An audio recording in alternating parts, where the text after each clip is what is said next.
yeah, we haven't set it up. We haven't told it to do that. Yeah, right? but That doesn't just default. But yeah, right. It doesn't. It doesn't know anything about it.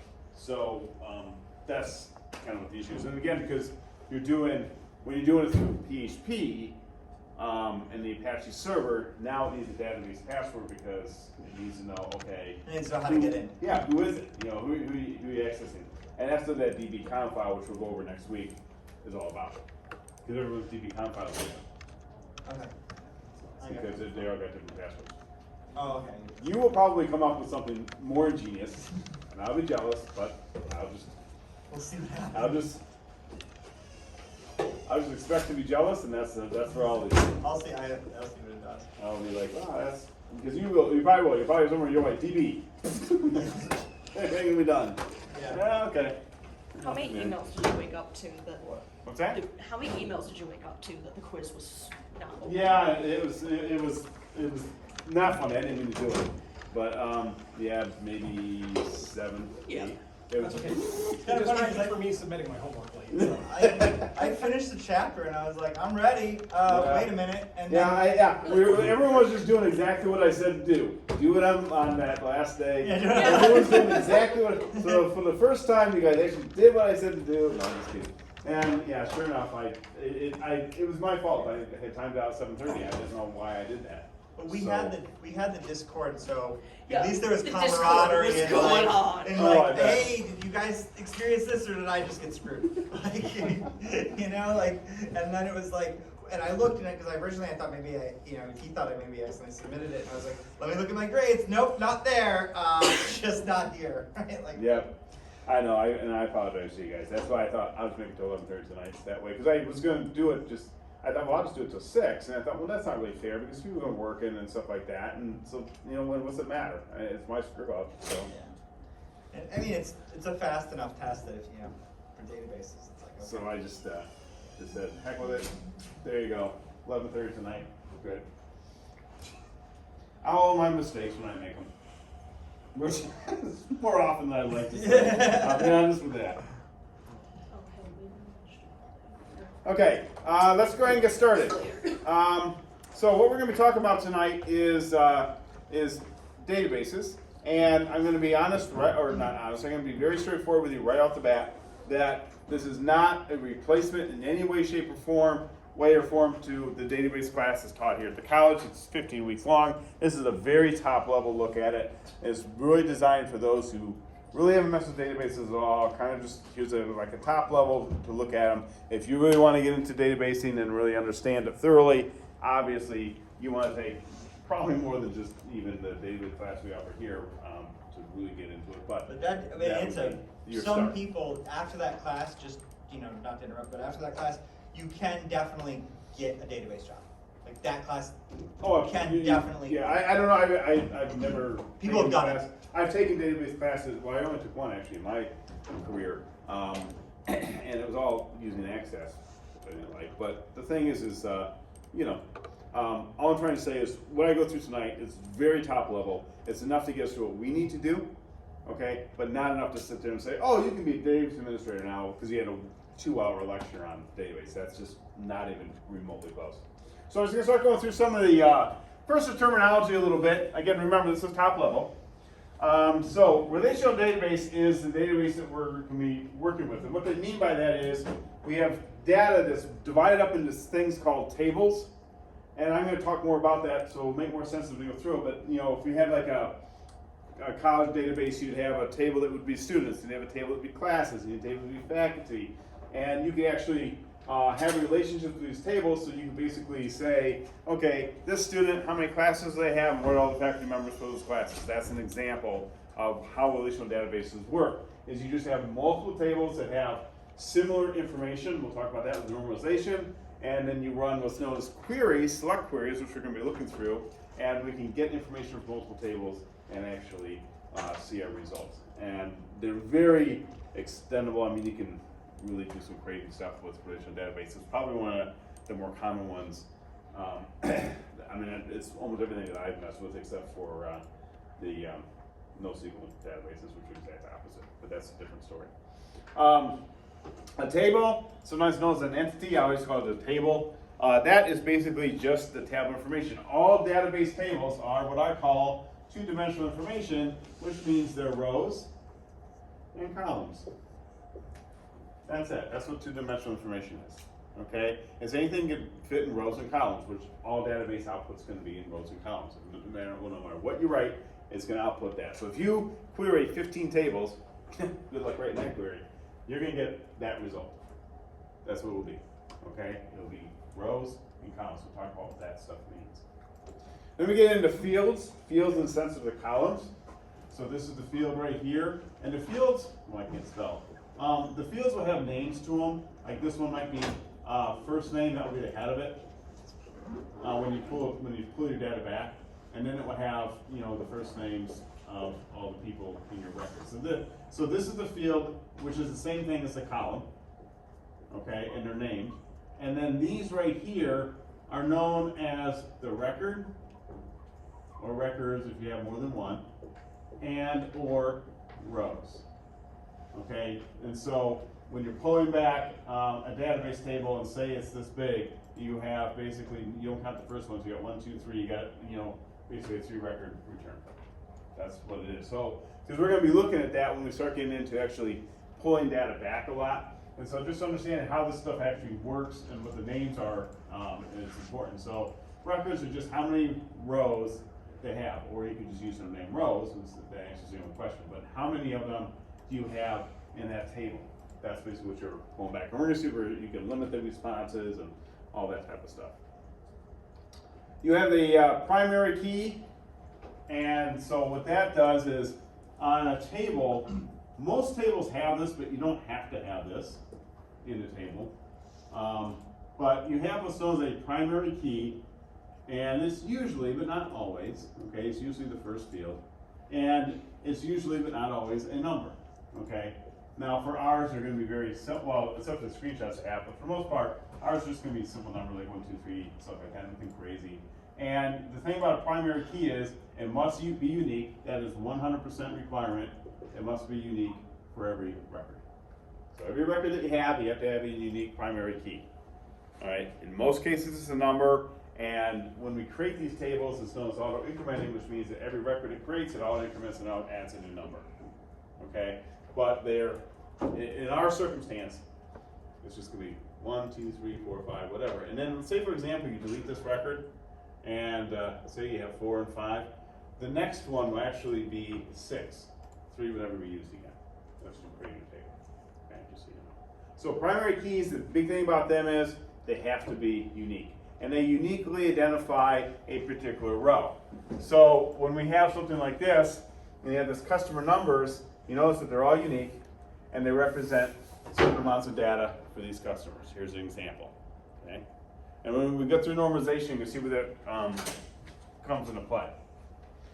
Then you get in the foreign key, and the edit Jason will be coming when I upload the book, so it's still there right now. Okay. But the foreign key is basically what helps to set up the relationship. So right here, I have a table of customers. Okay, so it's a customer name and their primary key, their ID.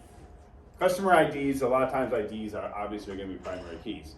So in this case, they're a little bit bigger, just 1, 2, 3, 4, but it's the same type of idea. So you have these unique numbers. Now what I need to do is I need to tie customers to their balance, their credit limit, and who their rep is. Now if you look back up here, you're going to see that it was all tied together. See that? And then all of a sudden now we come down here and it's separated into 2 tables. This is where that relational stuff comes into play. And then I'm going to talk about this in normalization rules, because this right here, the top, is what sometimes sadly people start with when they start their businesses out, because they don't understand databases, and this is what they do is they write everything in Excel. And I'm not making fun, I'm just saying this is what I see this happen, okay? And that works out good for, I don't know, maybe a couple hundred records, and you get in the thousands and up, and all of a sudden that falls apart almost immediately. Okay, so the way you want to actually put things together is like this, but we'll talk more about that. But anyway, what's going on here is we have the customer name, and we have to tie them to this credit, this balance credit limit rep number, so it's another table. We'll talk about normalization rules, how we got there. But you can see that they have a primary key as well in this particular case. It doesn't really have anything to do with this table at all. It's really just identifying each individual row. Do you really need it? Depends. But what we're want to look at is the fact that customer number 148 is down here on the customer number here. That's a relationship right now, and this is known as a foreign key, which means that it has to have a primary key to be referring to. It has to have another table with a primary key, what they know as a parent table, that it's looking at. Okay? So this foreign key relates to that guy. That's what happens. And because what we're going to see eventually, I don't know if I have it on this screenshot, but we're going to see eventually where we have what's known as a one-to-many type relationship, where you got one record here, but results in many records here. And we're starting to look at those relationships in just a little bit, and this will start to make more sense. But right now, just understand some of the terminology, and that's what I mean by foreign key. Primary key, foreign key. Okay? Foreign key is just basically saying I'm associating with this. Now, the problem is, which we can fix. If you delete this record right here in this table, okay, you delete the foreign key part, not that big of a deal. All right? If you delete this record in this table and you don't do something that does what's known as cascading updates and cascading deletes, what will happen is you'll still have a customer number here referencing something that doesn't exist in another table. That could seriously screw up your database. Okay? That's a little beyond where we're going in this class, but just so you know, you gotta be careful how you delete stuff. In fact, when it comes to databases, you basically gotta be careful how to delete stuff. So let's look at the three relationships that we have real quick. The first one is the one that it's probably, I think, just me personally, and I could be wrong, but it's used the least, is the one-to-one relationship. And so in this particular scenario, I might be wrong somewhere, so don't quiz me on geography. But most countries only have one capital city. Could be wrong, and if I'm wrong, just say you're wrong, and that's good, we'll move on. But let's just pretend in this situation that one country has one capital city. That's a one-to-one relationship, which means we have a country ID here, which would be primary key, and that corresponds to the country ID here. Now these names don't have to be this, but it's just what I named them because it makes sense to me.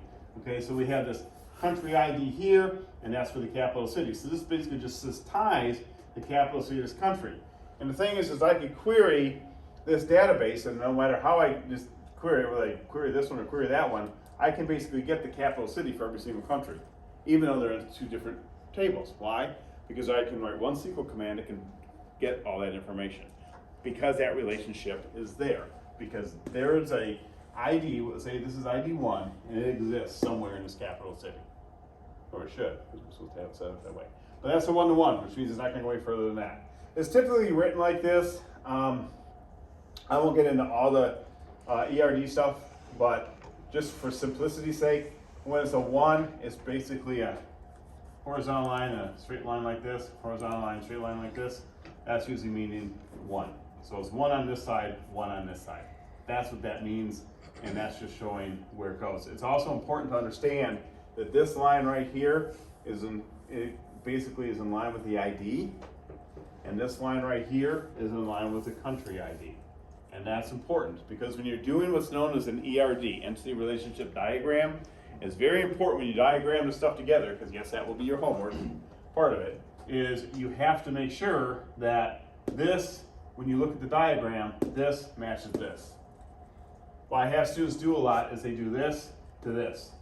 Well, that's not right, okay? And you might think, well, that's what I meant, but it's not about what you meant, it's about what you drew. Because one of the things we'll be dealing with your homework is I'm going to introduce you a very, very simple ERD I want you to build, okay? And the reason is because when it comes to databases, and this is what no one ever wants to do, but you need to do it, unless you're doing something that's so simple it doesn't matter. But on any type of system where you're going to start having multiple database tables, and actually on any type of program, so you do that in Gene's team programming class, are probably starting to understand this now, you need to draw it. You draw it first before you build it. You never start, just build. Now, when you're doing a single table stuff like we'll do in this class, fine, just build it. But if you're doing stuff where you're dealing with multiple tables, and I'm talking even something as simple as 5, or it could be as complex as 100, okay? You draw these database schemas out before you ever start programming them, because drawing helps you visualize what the heck's going on. I mean, there's class diagrams and activity use diagrams, and that's a whole nother class, but I'm just saying, that's why I'm gonna have you do it here, just to get the experience of kind of seeing it on a very small scale. Are you gonna show us the code that basically says how to say, like, this, this country ID references the foreign key of ID in this? Not in the MySQL database itself, no, and we'll do that programmatically through the PHP code, that will do that. Okay. But we won't actually be setting up those officially like you would normally do, Okay. just so you know. Yeah, because that's a good, because normally that's exactly. 'Cause I don't know how to do that, that's why I was asking. No, that's, in the MySQL, it's not quite as cool as some of the, like the oracles and stuff where you can really You get know, into just it. like, this is where the foreign key comes from. Yeah, and it actually pins all that stuff down, okay? We'll be doing that, again, programmatically, which won't even be official then. What we'll do is we'll have a bunch of tables and we'll programmatically time it. We'll have the area, we'll have the fields in there of what we're using, and we'll put the IDs in there, but they won't be an actual connection within the database Okay. itself. Just to be honest, because that's a fair question, and you would normally do that on bigger systems. Okay, and I'm sure AJ or the database guys had you. Yeah, AJ. I'm absolutely sure you used that. I think he did, I just don't, he showed us how to do it in the other one, in MySQL. Okay, yeah. You have a one-to-many relationship right here, and that is where you have one table of one thing and a many side on this side. So this is where I just, okay, every child has one, and I wrote biological mother because I don't want to get into all the different ones, but I'm just trying to say that you have a mother, you have an ID, and obviously one mother can have multiple children, right? Biological. One mother can have multiple children, okay? But biologically, a child cannot have more than one mother. Biologically, okay? I'm not getting into adoptions or any of that other stuff. So that's, and you don't need to use mother and child. If that's something, okay, I don't want to agree with that, that's perfectly fine. Then pick 2 other tables where you have that type of relationship. You can actually go with, well, no, student classes wouldn't be right either. But we'll just stick with this one for now. So this is what's known as a one-to-many relationship. This is a very important one to understand because this one actually is probably one of the most common ones you're going to write. This is one-to-many stuff. You can get a lot of one-to-many things, okay? And the way you write that one, simply, is you just have the line. Again, it's got to go to the fields. And on the one side, you kind of have that little line, the little vertical line. And on the many side, you have what's known as crow's feet. You have it going like this, and the vertical line. Now, I know that for those who've been in the more advanced classes, I realize that you get all sorts of different symbology that I'm going to have. We're not needing to go there in this class. Okay, I'm doing the basics. So, one-to-many. This is the one that throws everyone a curveball. And once you get it, it makes a lot of sense. But at first, it's difficult. Many-to-many relationship. A many-to-many relationship will always involve 3 tables. Okay, but a lot of students try to do it with 2 tables and you'll never do it. Okay, you can't. And really, all a many-to-many relationship is 2 one-to-many relationships combined. So in this particular situation, what do we have? We have an author, and we have books. Now, can one author write multiple books? Yes. Can one book have multiple authors? Yes. That is a many-to-many relationship. That's where things start to get crazy. But it's actually really simple to do once you click with it. Okay? And so in this particular case, what we have is we have the author table here that has a one-to-many relationship to this author book table. And all the author book table basically has is the author ID and the book ID. Technically, it really doesn't need this primary key ID here. I just threw it in there. Okay, so we have the author ID. That connects down to author ID. And we have book ID with a name, and it can have all the other information of the book itself. And that connects to book ID. This table is kind of the key that puts them all together. And now it has a new primary key of just ID, is that? The primary key really doesn't have, that ID doesn't have to be there. But in this particular case, because the primary key is a combination of the 2. Oh, But- the primary key could be a composite key, is what you're saying. Yeah. So let's just walk through this for a second. We'll make it simple. Okay. We get a table here, and this is the author's table. and we're gonna have 1, 2, and 3, and their names, it doesn't really matter, okay? And then we're gonna have this author book table sitting right here, and I'm just gonna put down those two numbers. Okay, so this is the author book table. So I can show you how this works. I want to actually have a couple more columns here. All right, and then I come up here. I got the book table sitting here, and let's say that this has just to make it simple, I'll go 5, 6, 7, but it could be 1, 2, 3 as well. And these are the books names, and these are the books. Okay. So what happens is I come into this and I have that many relationship. So let's pretend that author 1, they wrote book 5, and let's pretend that they also wrote book 6. Now let's pretend that book 7, right here, that was written by authors 2, and book 7 was written by authors 3, and we've kind of run out of books. So we'll do 8 here, and we'll just say number 2 actually, well, it's just the same thing what I did here, actually wrote number 8. Now, when you look at that table in the middle, yes, you're going to see right off the bat, you have repeating numbers here. That's okay because this column is not a primary key. So you can have repeats. You can have a repeating number, no problem. Because one author can write many books, and that's exactly what this is representing. One book and many authors. But, and you may see that here you have repeating numbers as well. Perfectly fine. You will have that. Okay? Because they're not primary keys. If I was to primary key this, then there would be a separate ID field here, like I show in my diagram. It's not really necessary, to be honest. Yeah, how does it work with the composite exactly? Like you just say, like this one and this one equals. Well, basically, what you got to understand is when you look at this table, as far as going to this, I think this was going to answer your question. Tell me if it doesn't. Right. But what I'm looking at is you look at every one of these rows, and I don't care how you set this. I don't care how many combinations you want to put on there, and I don't care how big you want to make your authors table or your books table. You are never going to have two of the same numbers here. You're never going to have another 1 and 5. You never will. Not if you do it right. I know I could write one in there, but you never will. And the reason is because we've identified that author number 1 wrote book number 5. Now, if author number 1 also wrote book number 6, okay, that's great. Different key. But that's a different one. So these two combined are technically, though we're not going to combine them together like you're thinking like a primary key, but technically by looking at them together, in a sense, those two columns, in a sense, kind of become a unique identifier. Because what you're doing is you can query this table right here, and you can get all the authors and all the books they've written, or all the books and all the authors they've written, or whatever else you want to get, just by querying that one. And yes, when you do these tables, you're probably going to have, because this is a primary key for the books, this is a primary key for the authors. So yes, when you put them together, right here, you're going to have just numbers. And that's all you want. Now, you might have over on books, man, you can have a whole bunch of other stuff in here, right? You can have the name of the book, ISBN, I don't know, date it was written, I don't know, number of pages, whatever. You know, all this data here. And author's the same thing. You can have all this data here. Okay? Last name, first name, address, phone number, I don't care. Agent.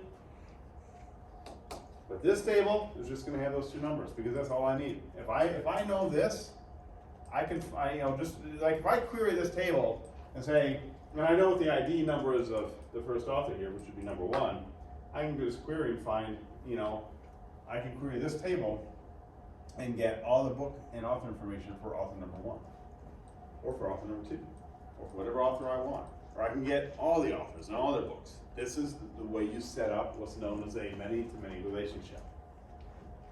And so that's when I talk about the primary key is technically kind of the combination of the two. Because the combination of the two, you'll never have that repeat. And that, it's not really truly a primary key, don't get me wrong, but I'm just trying to say that is unique right there. That pattern will always be unique. That's a many-to-many relationship. And that's the only way you can set it up. Okay? Because if you try to do it, at least where we're at, if you try to do it with two tables, it's not going to, you can't do it. But students try. What they try to do is they try to omit this table and they try to go from here to here, and then you do crow's feet on each end. And then, yeah, you can draw it, but it won't work. It will never work. It So will are you fall gonna apart. recommend some, looks like we're gonna make an ERD. I'm trying to find the old Java program I used in my old class, but are you gonna recommend some kind of software? Yeah. 'Cause you're not gonna wanna see me draw this out. No, in fact, Shit. I do it in the instructions. Okay. I'll tell you what to use. I don't really particularly care what you use, but yeah, I do not want you to draw it. Yeah. Do not. No Yeah, paint? you don't. No paint tonight? No, no hand drawing. Wow. Okay, so let's go a little bit further now and talk about normalization. And again, this is going to be extremely top level.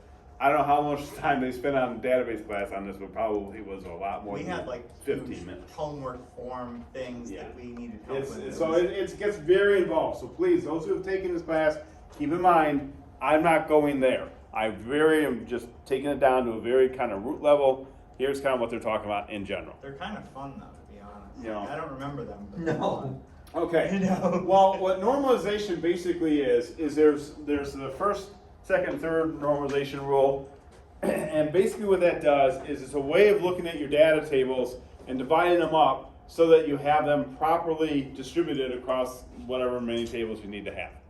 That's the whole point behind it. So you don't end up with a database with, not necessarily this, because that's not as good of an example, but something like that.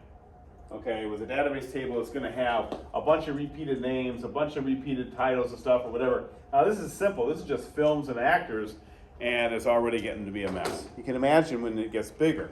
And this is what I see happen, is when people start off, usually actually in businesses, I see with Excel a lot, because people love Excel, it's easy, and they start recording all their information on there for their customers and stuff, and don't realize that, yeah, it works great when it's small, but when that thing starts hitting a few 100,000 records, this is unbearable, okay? And you think about it. See we got some repeats here? What happens if Scarlett changes her name? And we have her in there about 2,000 times. I know, you guys are gonna think, oh, I can just do an update query and we're good. It's okay, maybe that'll work, all right? It's not a good design. So, let's go back. The first normal form is basically saying, don't have stuff where you have multiple fields separated by commas. Don't be doing stuff like that. Even though I am going to actually give you homework assignment, I'll have you actually do that. Okay. But it won't be because of what could be in the separate field. It will be because it's a checkbox where we can have multiple options in the checkbox, and that's why I do it. But for the most part, what they're trying to say is, don't do something like this. Okay. Break it apart and put them in separate fields. Because you got all these film titles and they're kind of saying, oh, well, Scarlett was in Roof Champion and Youth Kicks, so we'll just separate by a comma, we're all good. No, that's not good. It's not a good design. So what you do is you break this out, and now you have, something like this. So you've gone through the first normal form as basically don't have the commas. So you got the film IDs, you got the film titles, you got the actor IDs, first and last name. That's it. But you can see right off the bat, this is a problem, okay? Because you got repeats in there, and basically you have information that has nothing to do with the other. So you go down and you jump into the second normal form, and we go down further. I should have had this step aside.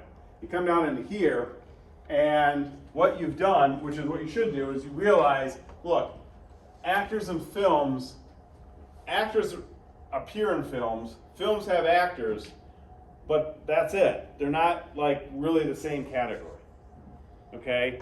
A film and an actor is not the same category. They're related, but they're not the same thing. So we're breaking them into two separate tables. We have we have an actors table and we have a films table.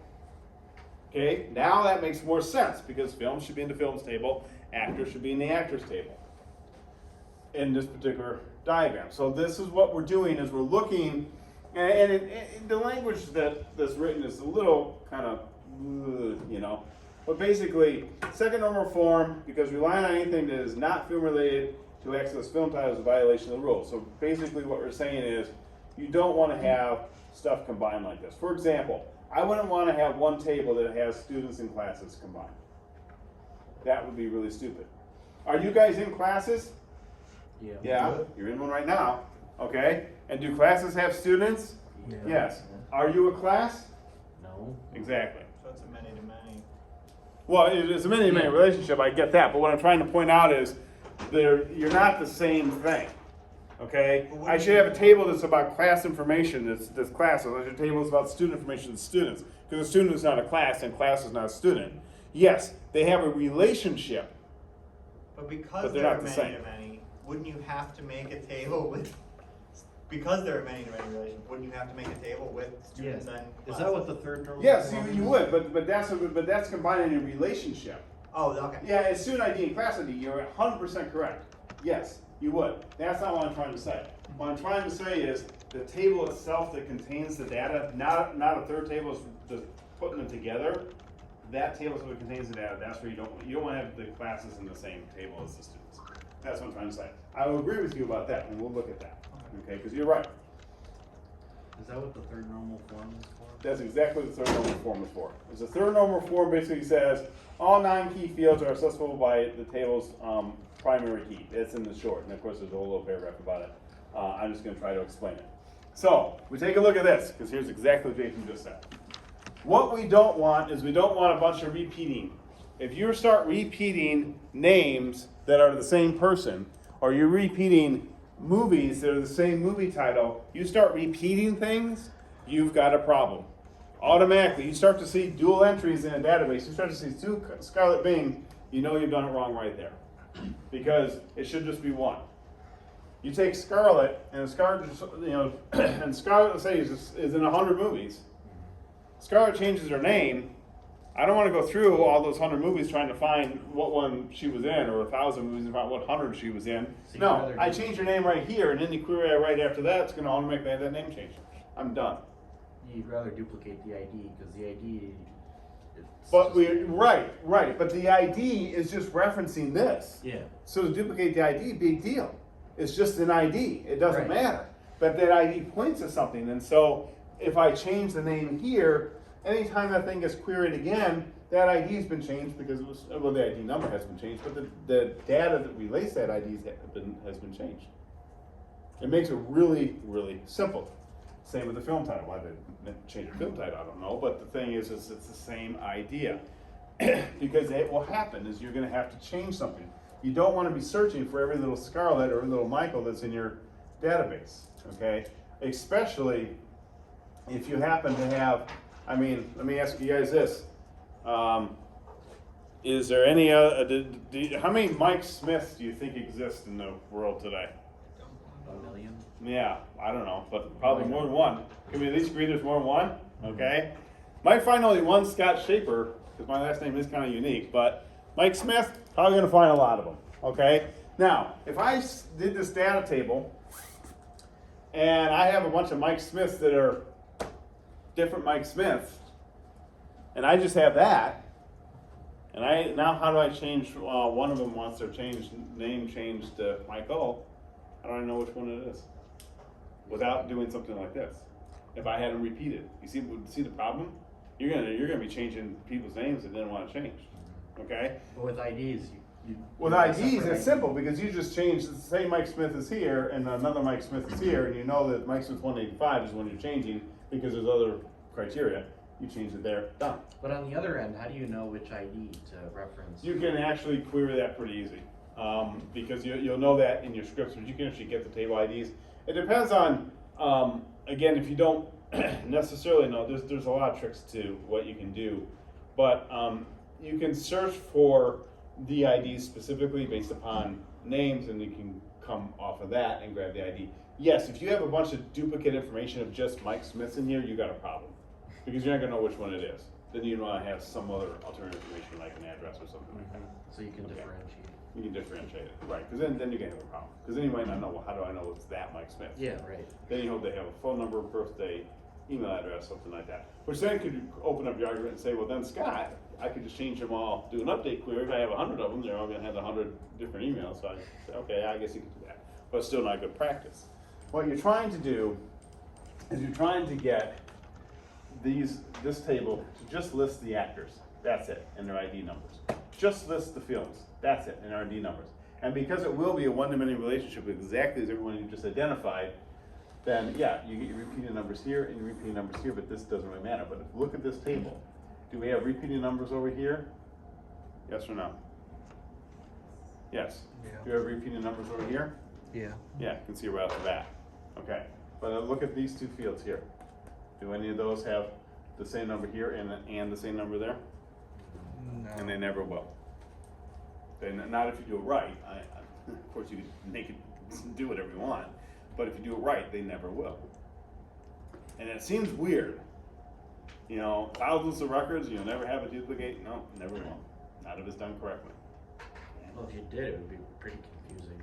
Well, it would screw your whole database up, you know. But it doesn't. And even in our simplistic level, just using PHP at the simple level, not getting into all the cascading updates and deletes and that type of stuff.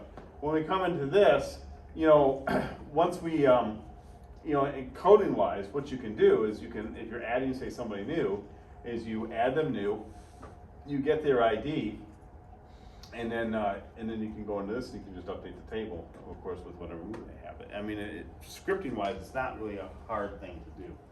Is there easier ways to do it with some of the internal database procedures and stuff you can write? Of course there is.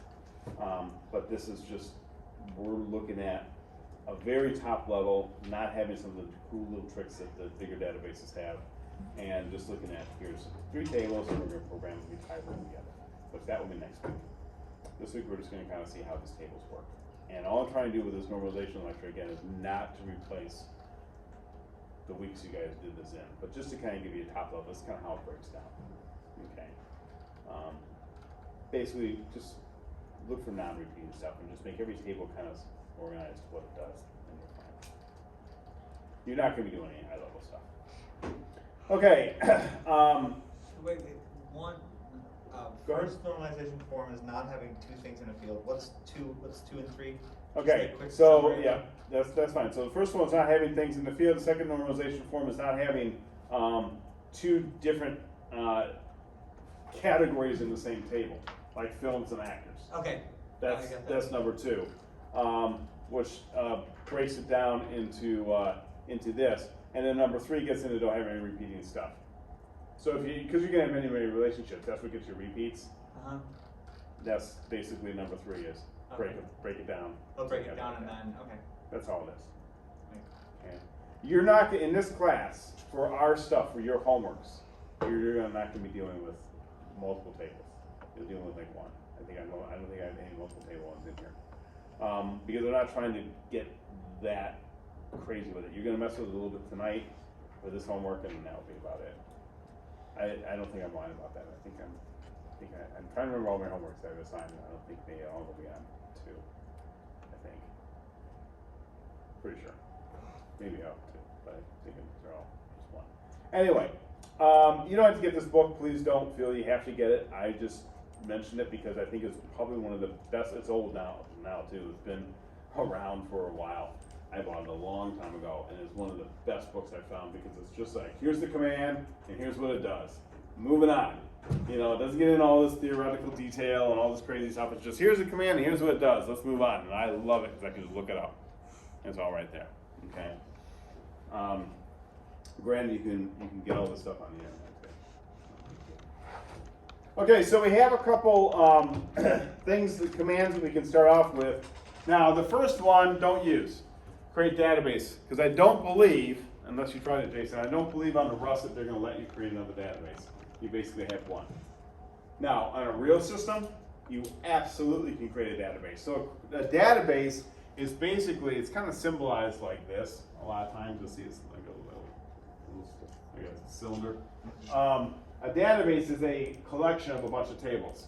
So you can have a database, for example, that's going to do, I don't know, this would be too big. Someone watching all things, dealing with students in classes and whatever. I'm just making stuff up. And so that would be all in one database, all those tables. Okay, so a database is basically a collection of all the tables. Now for you guys, because you're on Russet, you're not going to have another database. So everything that we do is just going to be one database with multiple tables in it. And for your homework, you're just gonna be doing one table. Well, for this homework, you're gonna mess with some others, but for your homework, for your actually get information out of it, you just have a single table. Okay. To use a database, to create it, you just write create database and the database name. You must have a semicolon. You do that, and you just write that in your MySQL shell, which I'm going to show you in a second. I won't create the database, though. And you just write create database, database name, boom, done. Very easy. You want to see all the databases in your system? You just, one, you can just do write show databases. I don't think I have. I don't have that one. You can just write show databases, but if you want to use a database, if you have more than one database, you write use and it will switch to that one. That's all it is. That's what use means. It says use this database with the queries I'm going to write. Again, you only have one, so none of this stuff It yet. says we actually have, I have J Homan, which is one, and then I have something called information schema. Yeah, you always get an information schema, but it won't be. That's anything. not it, that's just a. It's default. a database that's in there, but it's not that you guys are supposed to be messing with. Oh. I think it's just some schema information. What if I want to try and use it? Yeah, you can look at it. I don't care. You break it. Just trying to break it. But it's not, like I say, you don't have one that's, specifically named to one specific person. They always have the information schema. Create a table. Now this is something you will do. Create a table basically comes down here. It's actually pretty simple for at least a lot of stuff we're doing. So you write create table. Now I write the command in capital letters, but you don't have to do that. But it sure makes it cleaner. Create table, customers, you start with the parentheses. You have the customer ID, it's going to be an integer. It cannot be null because primary keys can't be null. Null means it will be blank. And it's going to auto increment, okay? And it ends with a comma. So you can see that everything ends with a comma right here as you're writing this thing. Customer name, this is a char 50, means it has 50 characters in it. It can be null. Customer address, 50 characters, can be null. I just wrote something down just to show you what we have. This one is another one where it's customer country, char is 50 characters. It cannot be null, and the default that's going to put in there if it has nothing entered will be US. Okay. When we come down here, we have the primary key, which would be customer ID, it's pointing up to that one right there, and the engine is INNODB, which is one of the MySQL engines. And then you're saying the default, you say null on those, that means the default is null. No, right here? No, I like above. Oh yeah, it means that all these could be null. If you don't put anything in there, it's there, okay. So that just is default, and then. Well, it's not technically default, it's just that it accepts null. Okay, So except, if we oh, like- it just says accepts null, it doesn't say whether. It won't, it's not gonna, I mean, if you wanna say default is null because you put nothing in there, so thus it's null, okay, from that perspective, but what I'm trying to say is here, is it's just allowing you to do null. If you don't put anything in, it's That fine. says not null, then the default has to. If they're not null, it would, Then then the be default has to default be something, US. because that way you can't just make it without a value. But Right, if you make it without a value, it's gonna put US it's gonna in be there. null, right? Yeah, it's gonna, it's gonna. Yeah, I know it's weird. It says not null, but default. Well, it's because the default will replace the null, so Yeah, that's what it is. yeah, exactly. So, and it'll error out if you didn't have that default. Yeah, then it would be a problem if you didn't put anything in there. Yep, that'd be an error out. And then engine equals INNODB, which will look at some of the Microsoft engines, or the MySQL engines, I'm sorry.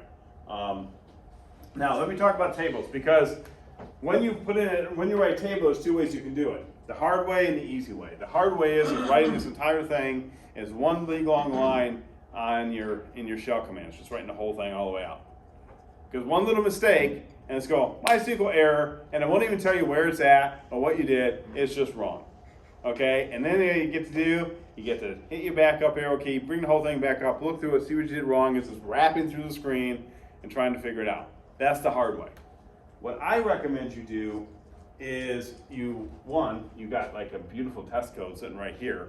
Is just copy that, stick it into a file, give it just a regular text file, give it a SQL file extension. I don't think you actually have to, and just name it whatever. And then all you got to do is just import it in, which I'm going to show you how to do later.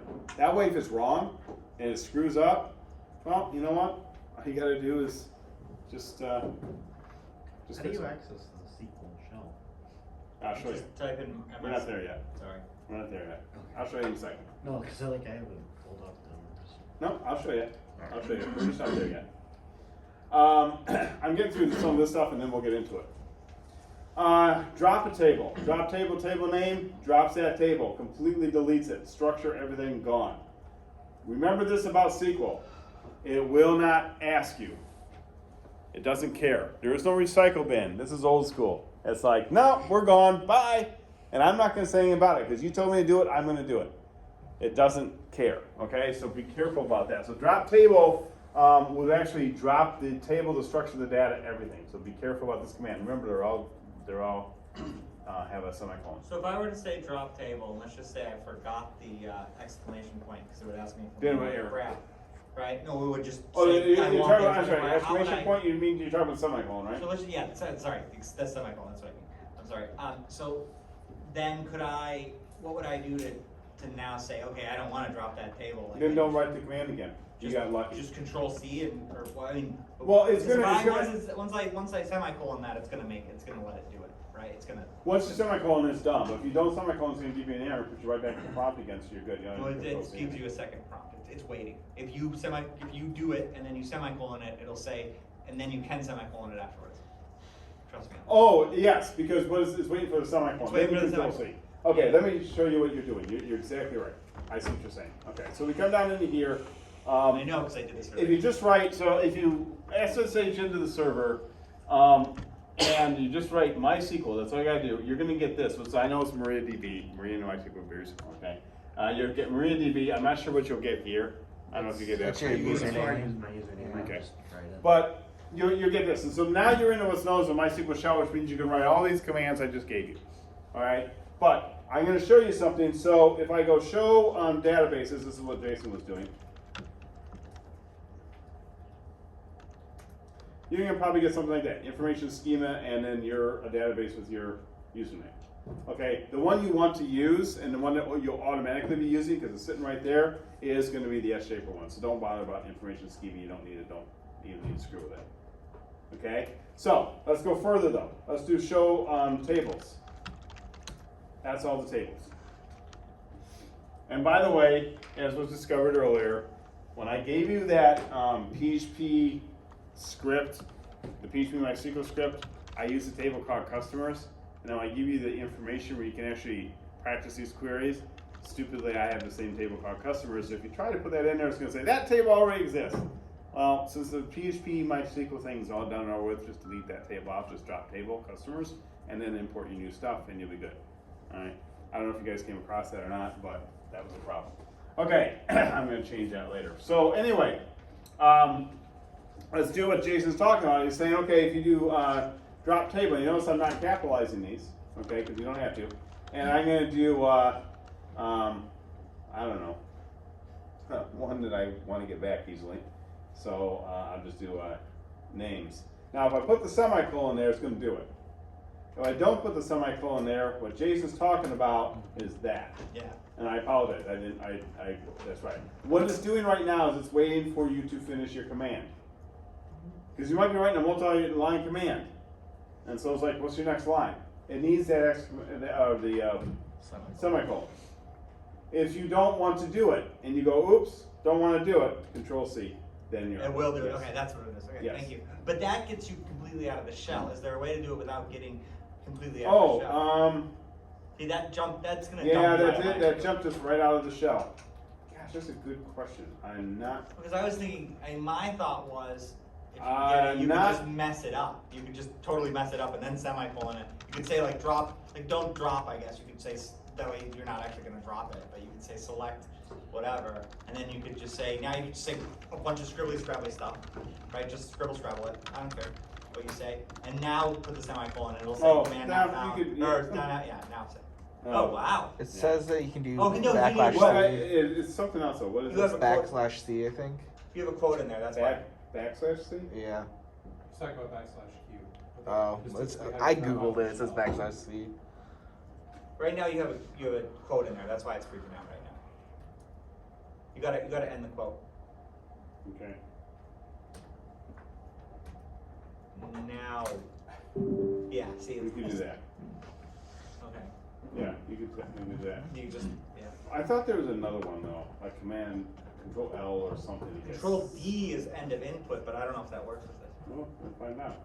Okay. Oh my goodness. Slash C does work if you're not in the code though. Let's do. Or control D is end of input in Unix. I mean. Yeah. No, Control D. Yeah, I use a lot of them for the Unix. Yeah, I'm not. I know. I think that there is one. Oh my goodness. Thanks, Jason. Yes. It's all your fault. You know. Okay. I'll have to try to look that up. That's a good one. I should probably put in the book. I didn't think about that. There is one, and I can't think of what it is right now. It says right there, slash C to clear. Oh, does it say right in my book? No. No, it's on the screen itself. Oh, did it? Yeah. Oh, I wasn't reading it. So it says it right there. Current Type help. to clear the current. What does to clear the current input mean though? Right there. It says type. Yeah, type it's- to clear the current input statement. All right, well, let's try it. Past the semicolon. Okay, so let's just do this. And then we do that. Yep. Oh wow, Oh. that's There we go. slick. That's good to know. Thanks. Okay. Yeah. Answer It's my helpful to question. read the instructions that Yeah. appear. When you start the shell. Just so you guys know, that was for class purposes. By the way, I wanted to see if you guys would catch that. I did that.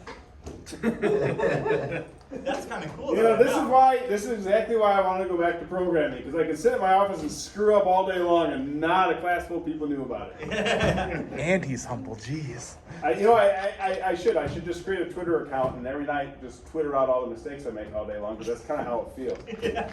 All right, so that's what drop table does. Truncate table is actually a useful one. Truncate table will eliminate the data of the table, but not the table structure.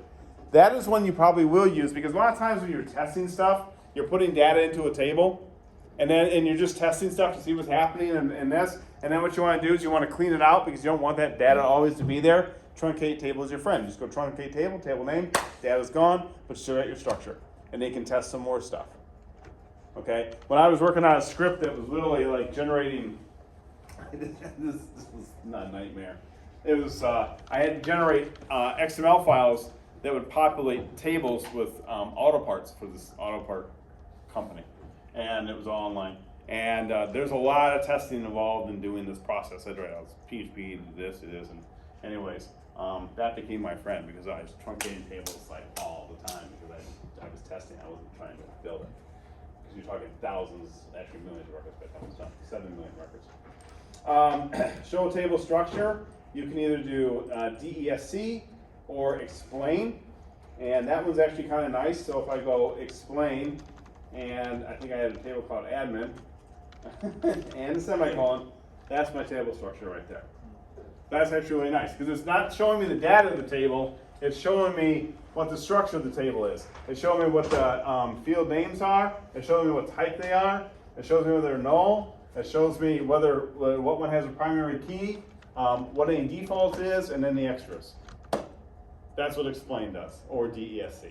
Very helpful of seeing how is this thing built. Okay, that's a helpful one. So just so you know. Wouldn't that just be almost like select star or something? No, Select Star will bring back all the data. This is the structure. Oh, this is the okay. Oh, yeah, okay, I see. Yeah, so it looks the same. When you bring back data, you get the same thing. You Okay. get the same look, but it's different. So information. explain. Okay, that's good to know. Drop database. That one, be very careful with that one. Do not screw with that, Jason. Do not see what you can get away with. Because if you do drop database and database name, it will drop it. And that's the end of it. Goodbye, database, gone. Okay? That usually, if you're at a company and you do that, just start writing your resume now. Because when they find out, you're going to be in trouble. All right? Hopefully they got tape backups and you'll be not in trouble. But the thing is, You can't just do Control Z. no. Nope. No. So you should just be. It seems like you almost should just have something that, because it's so easy to drop. Like there's no interactive one. It seems like you almost should be having some kind of job that just runs a MySQL dump on stuff like almost daily. Unless Oh, you absolutely should. Oh, you absolutely should. That's why I'm so shocked at how many companies get ransomware and fall for it and pay it. It's like, really, you weren't backing up your database? I mean, I understand not backing up your database maybe like that hour or whatever, but I know that Eastern, for example, they back up their entire server clusters every 24 hours. You might not know the answer to this, but let's just say I'm crazy and I have a cron job that runs every 10 minutes that does a MySQL dump. If I'm in the database while that MySQL dump happens, Does that screw things up, or will it just do the? No, MySQL? because it locks records, and so it will just lock your records. So if you're in the database where you're adding a record, or even like the select query won't matter because it's going to grab your tables. But if you're in there adding a record or something Yeah, let's like just that, have adding a record. yeah, adding value. it'll lock that record. So that probably won't be included in your database dump of every 10. If it don't, the exact Let's just say every 10, yeah. it's gonna lock that record. So what would be the point of not having a thing that ran every hour, 10 minutes, or whatever, and then just? It won't screw anything out because again, it locks records for that. It just may not have the most updated thing. Well, that's right? fine, but I mean, if I drop a database and I drop 10 minutes, who gives a shit? Like, Right. who cares? You know? That depends. If you're Amazon, that might be a problem. Yeah, well, that's 10 minutes, how many customers order stuff. yeah, exactly. But there's all sorts of redundancies, and there's immediate backups. You know, where databases are backing each other up, like literally upon any type of change. The worst part about paying a ransom is that a lot of times these viruses don't even have the decryption, like it's just broken. Oh yeah, Because a once they lot get, of times they'll just scam you, and that's yeah, it. I mean, once they get your money, they don't care. They don't care. All right, so data types in databases. I'm not gonna. A lot of them are so self-explanatory; they're just there. Some are kind of off the wall. But the thing is this just defines what type of data you're going to have in that particular field. It's going to be a string of characters, and that's what basically this is a string. You know, char, long text, medium text, and basically it's just saying how much size you're going to have. If you put in more content than what's allowed, it will truncate it. So say for example I have char 5 and I put in 10 characters, well, it's going to truncate me to 5. That's what it does. Okay, so then you might want to up that. Okay, but as you up this stuff, just keep in mind you're also updating resources. That's why you don't just go, everything's long text, 4 gigabytes, I'm good. Well, yeah, you probably are going to be good, but you're also allocating 4 gigabytes So it's of literally space allocating. for everything, It's not which you don't need to doing do. it on the fly. It's now allocated. Long Right. text. If something's long text, it's now. Right. It's there. That's what I'm saying. Okay. Yeah. So, well, it's a maximum size on just bigger ones. But the thing is that allocation, which means that it's saying this particular field needs X amount of memory, so I got to make sure or X amount of space. I think I make sure I have it. Okay. Okay. That's why you don't want to long text everything because you just, in a sense, you're just bloating the database. You're making more than it really needs. Okay. I know it says a maximum, but it still needs to know I have to reserve that space. So you can get some trick bags with that, and I'll tell you where I got in trick bag with it. Bar char, same as char, just text, bit, you know, boolean, all this type of stuff. This is just, you know, nothing different. Timestamp is one that's kind of cool. It's just basically a number of time. We'll look at time later, and we'll look at timestamps. Be careful with the blob one, okay? And this is where I learned this the hard way on the first database system I ever wrote. Is what I was doing is I thought I was really cool at the time, but I was basically creating a database that would store photographs and it had information tied to these photographs, like photograph and all the information tied with it. And you could query these photographs and all this. And I, of course, wrote this in MS Access because at the time that's all I knew. And I thought I was really cool, and everything was great. And I can't remember how big this thing had, but anyway, after about 2 years, and you're talking, I was just taking. This is how old I am. This is when digital cameras first came out, and they were what, 640 by 480, I think was that. Not like today, where they're megapixels, right? It was 640 by 480. That was it.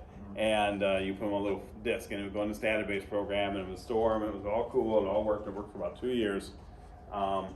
And it all basically came tumbling down. The reason is I was storing photographs in the database. I was bloating the database. Access has a database limit, at least at the time, where it shut down after X amount of gigabytes. It was just like, right? And sure enough, that's what happened. Just kind of like seized up. Because what I was doing was storing a picture in the database. We don't ever actually want to do that. What you do is you store the pictures on the server somewhere, And then you reference. and you point to them in the database with the path. That's how you do it. That way, this is very small, and this can be as big as the server can handle. Just so you know, so the blob stuff is actually where you're doing what stuff is- like that. A blob is a binary. Binary data types. Object. Yeah. Oh. So graphical stuff. So it could be anything. Just avoid it. That's what I'm saying. You don't want to keep, so you would rather just point to it. I see. Oh, point to it, absolutely, because you're just gonna blow up your database for absolutely no reason. I'd rather have a little line of text that's about this big, or just a Big few and then- characters long, and point to some megapixel file, than I would have a mega, or gigabyte for that matter, than I would have some mega gigabyte things in my database. Okay, I Because get it's it. probably gonna overcapacitate. It's 7 o'clock. And? Oh, well, you always said that. I've never said that. Oh, I my never bad. once have I ever said, have a nice break. See you guys at 10%. Thank you. I'm like, wait, you literally does this every week. What do you mean?